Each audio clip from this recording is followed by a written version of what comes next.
Okay, so this is one of the most difficult topics to communicate with the uh, general population and with anybody, actually, in most cases, because we are so we have been born into this phenomena, and it is very difficult to criticize it. It is very difficult to show to people what kind of downsides it might have.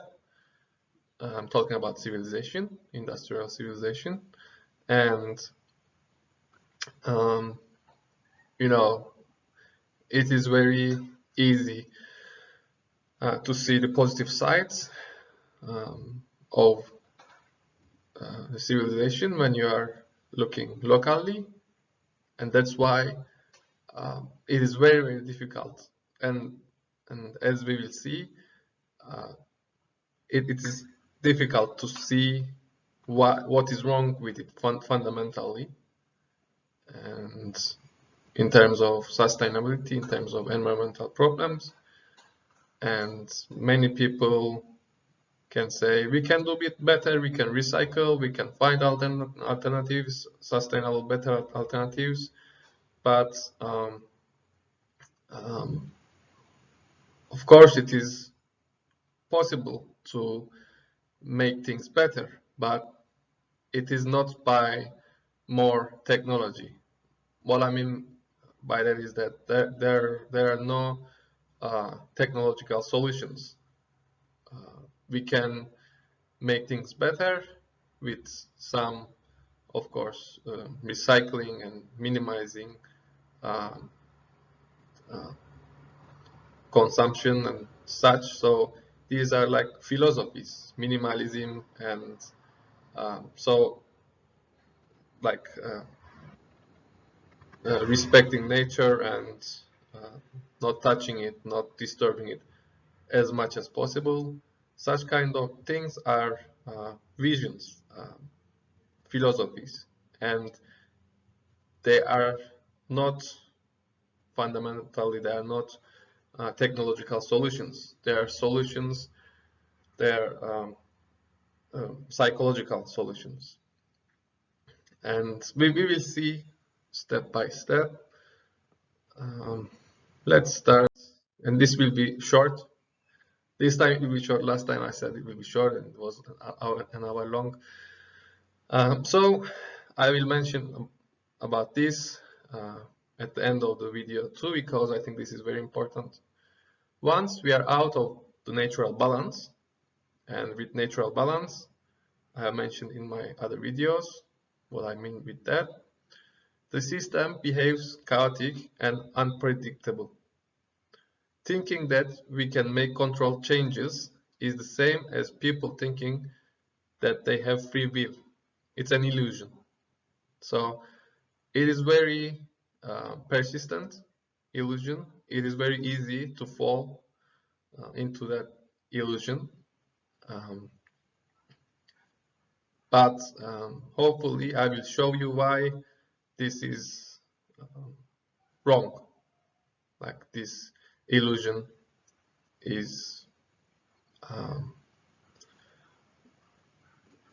almost the same as free will. It's very persistent, but it is very wrong. And that understanding is the difference. So this illusion is the difference between the advocates of technology and those who are against it. So let's see. Let's use my pointer. I hope it works. So here it doesn't work. Ah, damn civilization. The technological civilization is not working. The laser pointer. Anyway, I will.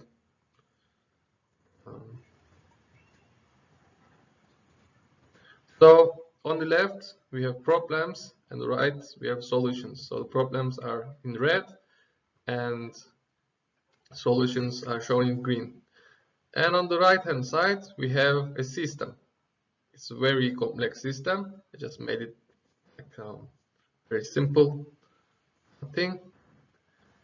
Drawing. It says abiotic system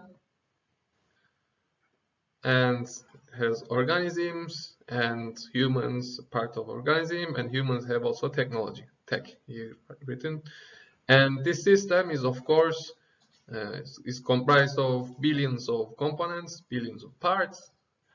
And what I will show here is that once humans start new novel solutions, in quotation marks, solutions, and by using their technology, this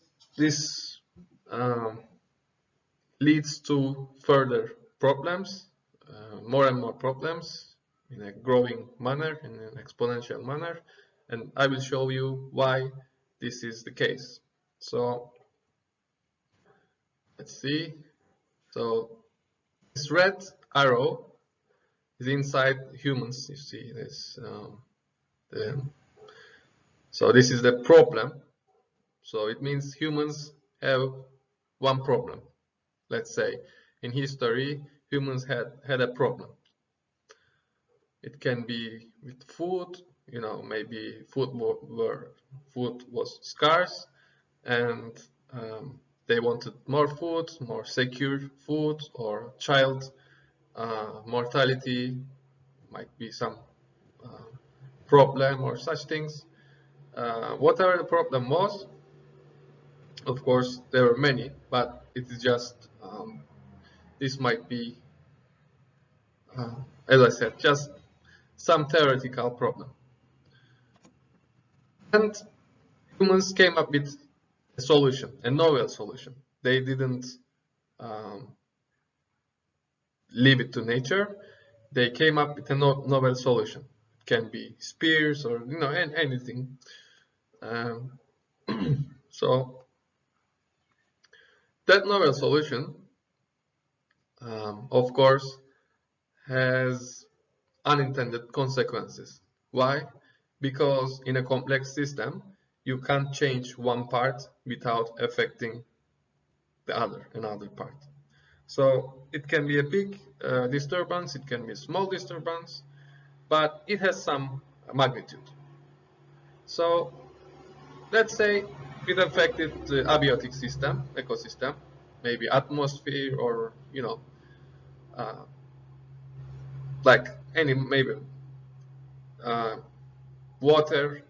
Let's say they found some technology that diverted the river away from, let's say they irrigated the agricultural land and the river dried, and further down they couldn't have some water or such things, and maybe organisms got affected.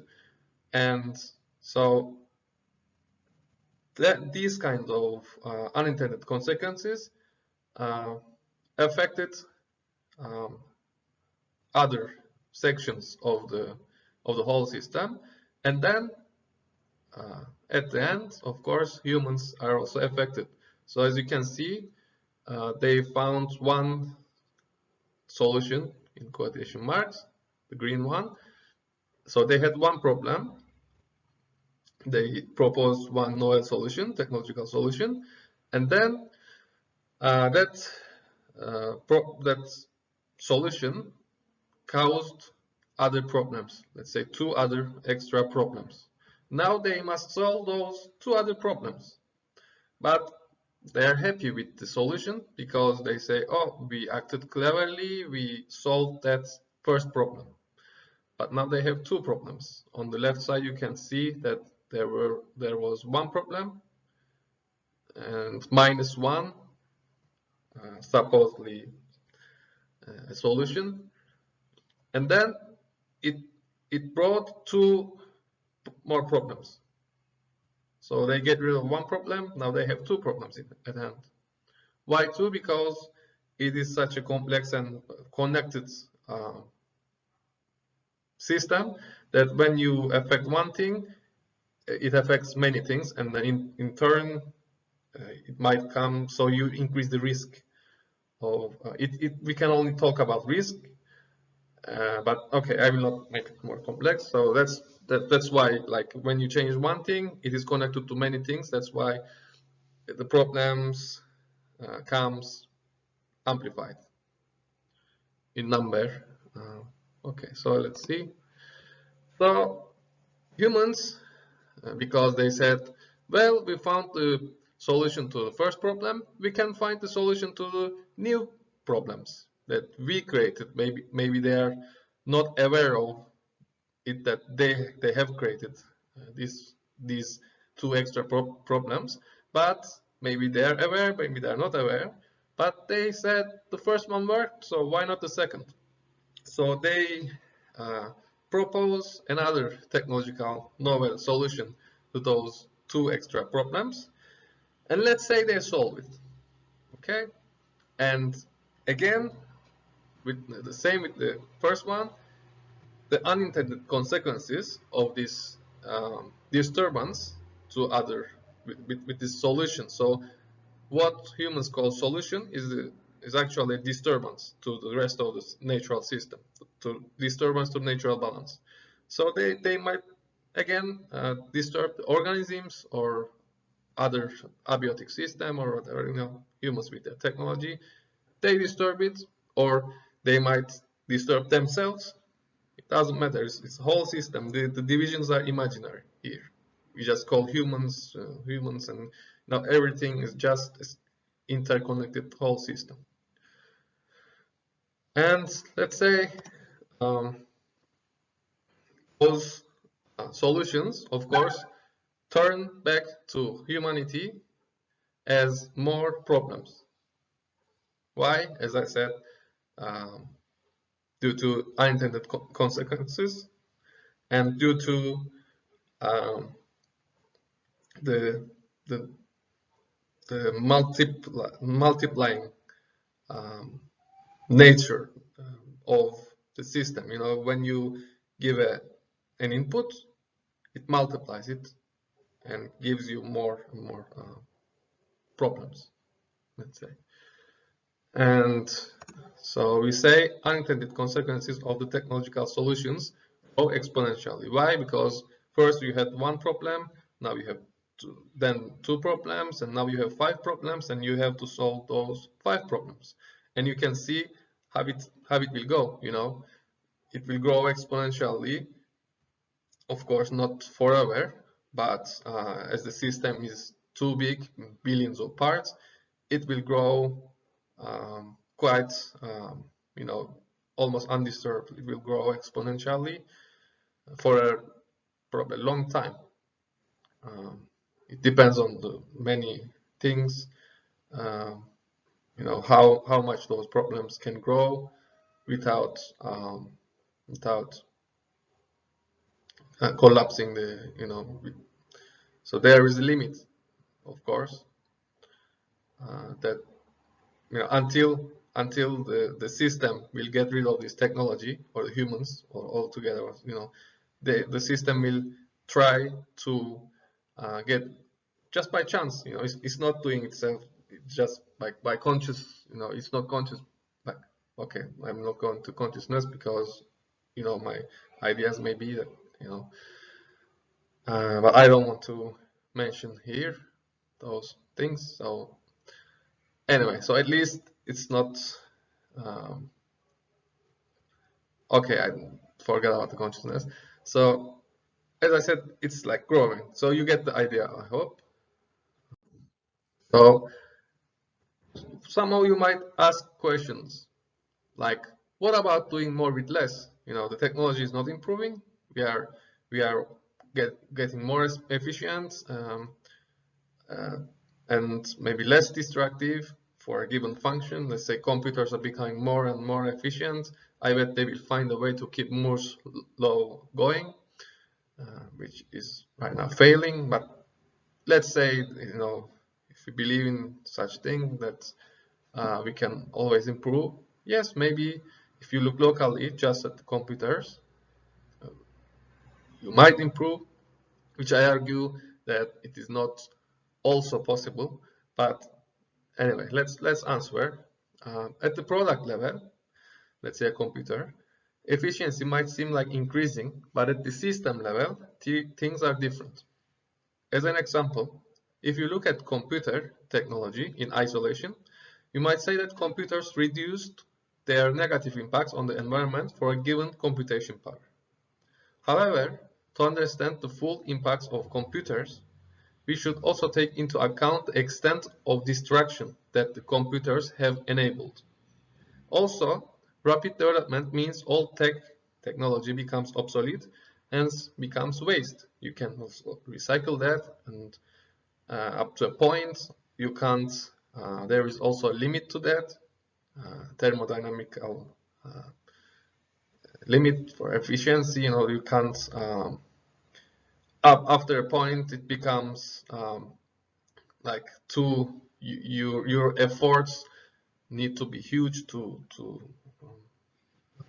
so there is also a limit to that, and often there is a limit to the efficiency, as I said, and it is not always possible to find sustainable alternatives to a given unsustainable technology due to the complexity of the system. Let's say now we want to phase out fossil fuels, and people propose many other renewable energy technologies, and so as I said before, uh, all of them have limitations of their own, and now we have climate change problem, and the fossil fuels are the bad guy because we have been using them for a long time.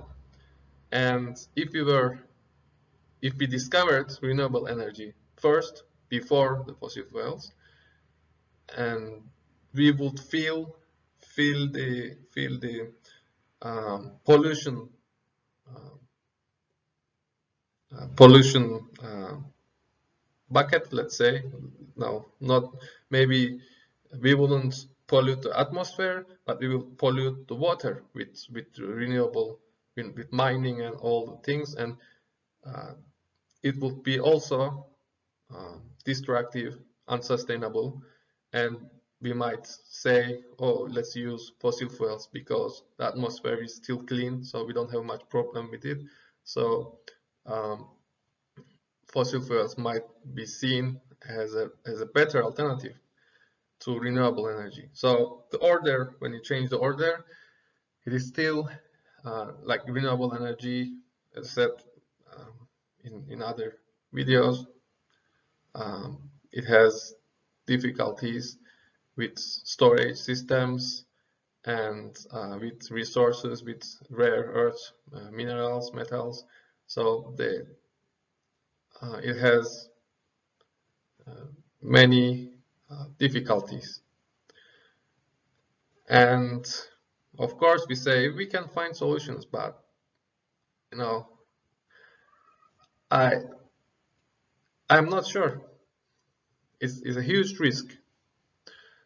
I don't see any solutions because of the complexity of the system, and because nature is so complex, and we are trying to uh, establish a system, a harmonious system with the rest of the nature, and that's why the system that we establish has to be as complex as the nature itself, like has to consider all, um, has to be harmonious with all parts of it, not if you just exclude one part of nature and be harmonious with 99% of it, still that 1% might cause the collapse of the whole.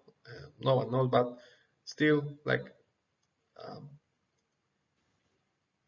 even if we can approach to 99% harmony, it is something that we are far away from it. And why? Because it is such a complex system that it is almost impossible to make even just little bit harmonious with nature. It is very difficult. Anyway, so unintended consequences are usually unpredictable, and so these are true for most technologies. And also, unintended consequences include the human psychology, which is a huge part of complexity and unpredictability. So it's the whole system is like we don't know how it will behave, right? So let's see. Okay. Oh, we can go back. Okay, forget. Let's talk on this page. So as I said, we can't predict it, but if we can predict it only at a certain condition when we go back to so we know that the it's my cat distracting me again. So the natural balance, we know things work, so we can predict that if we approach to natural balance, undisturbed situation, then we can say, okay, this is sustainable, it's good. So going back to nature, we can only know that as a reference point that we know that it works. So that's a known. So the advocates of technology should consider these two closely related problems. First is efficiency. That is finding solutions to make the technology more harmonious with the rest of the system, including the ecosystem. So efficiency is actually for making the technology harmonious with the rest of the system. And unintended consequences, such as psychological changes in humans or other can be animals. And is it possible for humans to find holistic solutions to these complex problems on time? So you need to find solutions, and also you need to find solutions on time, not when it's too late. So let's assume a theoretical case. First, we understood from the first slide, second slide actually, that problems grow exponentially due to unintended consequences, right? So due to the inharmonious change, problems grow exponentially. We understood that. Now, I hope we understood. So this is exponential function, the red line in the graph. You can see that the t time is flowing towards the right side, and due to the inharmonious change, problems grow exponentially. Now, let's assume that humanity is quite clever and it is finding solutions at the same rate that they are being created. Of course, with a delay, because you can't instantly find, so you need some time. Let's say delay d. So you have a delay d, so the red curve shifts to the right in time to a later date, and it can be 5 years, 10 years, whatever, how long it will take for humans to find solutions. If the humans are too clever, it can be very short. If we need more time, then d will be larger anyway.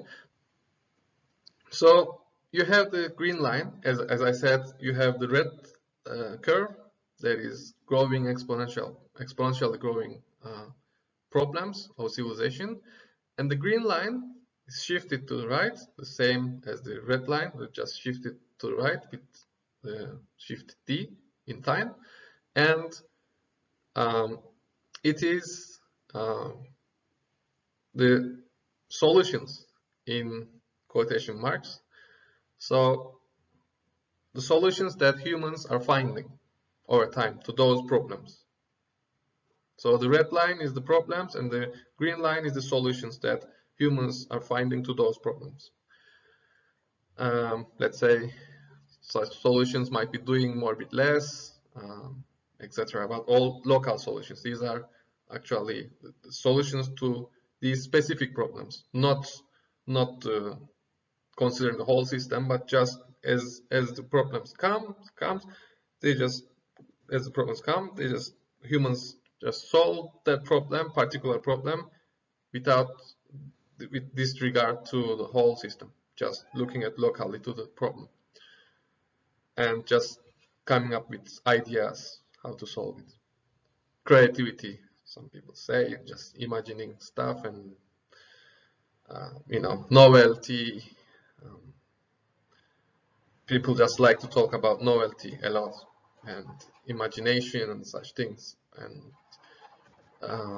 if it is just local thinking, local solutions, then it is actually a harmful thing. Actually, it is better not to act than to act with local thinking. In maybe most cases, it's better not to act than to act, because we saw, this is the surprising thing, that the solutions we propose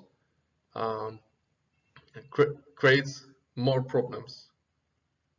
Technological solutions, let's say, not going back to nature, not living minimalist or such things, but technological solutions, because they are novel.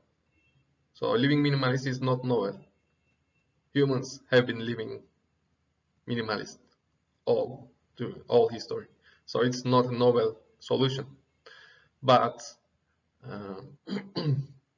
technologies are novel solutions, let's say. Okay, so I hope you get the difference between those two kinds of solutions. One is novel technology, and the other is not novel. It has been proven that it works because we have been living minimalist. Anyway, so the green line, as I said, it grows exponentially as well. But here's the interesting thing. You might say that we are doing good when you look at this graph. We are solving the problems at the same rate as the problems come show up. So let's see. So this green line is advertised as civilization. So they say, you see, we have computers. You see, we have that. We have that. You see, we are just transporting, and we have everything so comfortable. Just we are. So they show you these problems. Sorry, they show you these solutions. The green line. Okay, the exponentially growing technological power and everything. Just we can do all these things. Okay, we can fly fast. We can go to Mars. They're showing you this. And obviously not grow forever. It is the roots of problems and the loss of connections in a finite system, ecosystem. So so this green line cannot grow forever because it is the root of the problems. So it is causing the red line without knowing it. So that's the problem with civilization, that the green line seems so good because it's solving, and actually it's not solving, it's creating the other red line. So there's a feedback there. So the problems, as they come, we try to solve it, and once we solve, in quotation marks, we cause these other problems to be created. Okay, so let's see what the public is not being informed about. So the red line is is hidden from the public. So as much as possible, you might hear in the news some, the climate change and such things. That's the red line, but they use it when they want to increase the green line. So we have a problem, climate change. We will solve it with renewable energy. So they show you the green line. Okay, so whenever they want to grow the green line, they show you the red line, parts of it, some problems in it, but they don't mention all of it. So they show you the red line.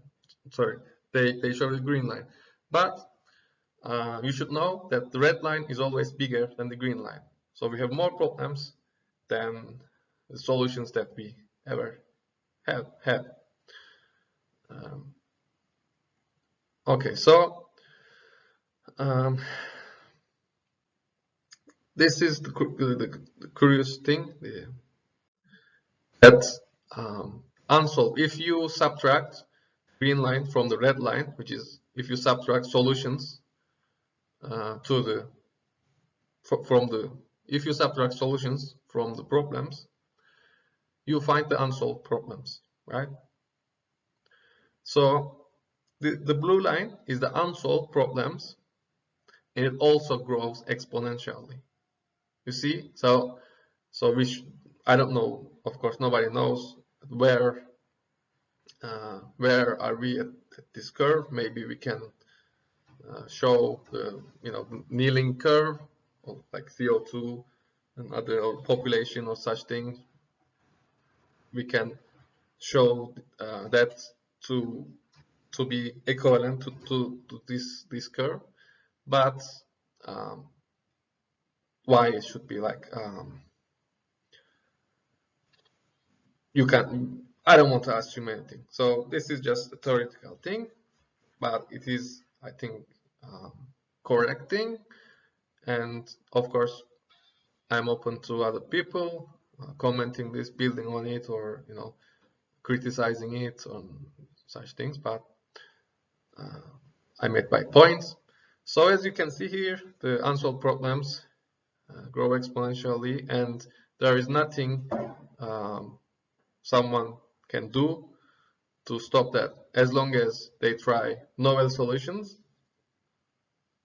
in such a complex system, which is impossible to predict the unintended consequences. They will keep creating those extra problems, this growing of problems, and the unsolved problems will keep growing exponentially.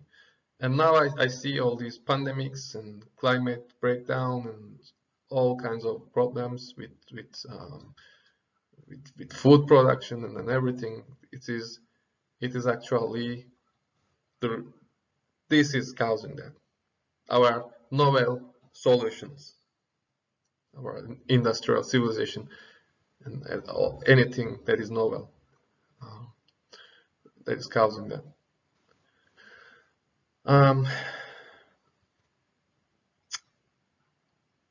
Okay, so anything that is novel, I was saying, like, you can have some new ideas but no, it's not a new idea. I think indigenous people had this living in harmony with nature, early minimalists. They had these ideas, and that's how they lived without much distraction, I think.